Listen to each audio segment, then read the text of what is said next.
இந்த வீடியோவை ஸ்கிப் பண்ணாதீங்க. உங்களுக்கு தெரியாத ரகசியம் இருக்கு.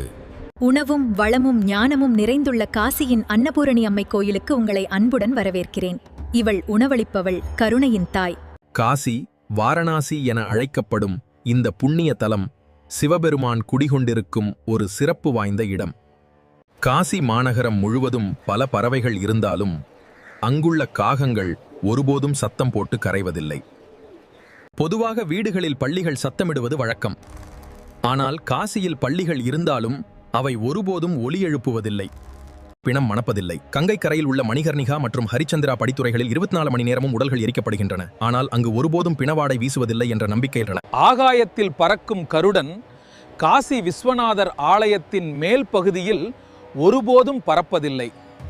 காசியில் கிடைக்கும் மல்லிகை பூக்கள் பொதுவாக வாசனை குறைவாகவே இருக்கும் அல்லது வாசனை இருப்பதில்லை என்று பக்தர்களால் நம்பப்படுகிறது.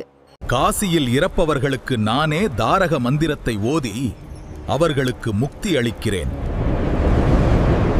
சந்திரகூபம் என்ற கிணற்றில் ஒருவரின் நிழல் தெரியவில்லை என்றால் அவர் அடுத்த 6 மாதங்களில் இறந்து விடுவார் என்ற ஒரு மர்மமான நம்பிக்கை உள்ளது. காசிக்கு யாரும் பிளான் பண்ணி போக முடியாது. சிவன் அழைச்சாதான் போக முடியும். இது ஒரு சாதாரண கோவில் இல்ல, சிவன் நேரடியா இருக்கிற இடம். அதனாலதான் காசிக்கு அவிமுக்த க்ஷேத்திரம்னு பெயர். சிவன் ஒருபோதும் விட்டு போகாத இடம். காசியில மரணம் கூட திடீர்னு வராது. முதல்ல அமைதி வரும், அப்புறம் சிவன் நினைவு வரும், அதுக்கப்புறம் தான் முடிவு. வீடியோ பிடிச்ச லைக், ஷேர் பண்ணுங்க. மேலும் இது போல தகவலுக்கு முருகன் இஷ்யூ சேனல் சப்ஸ்கிரைப் பண்ணுங்க.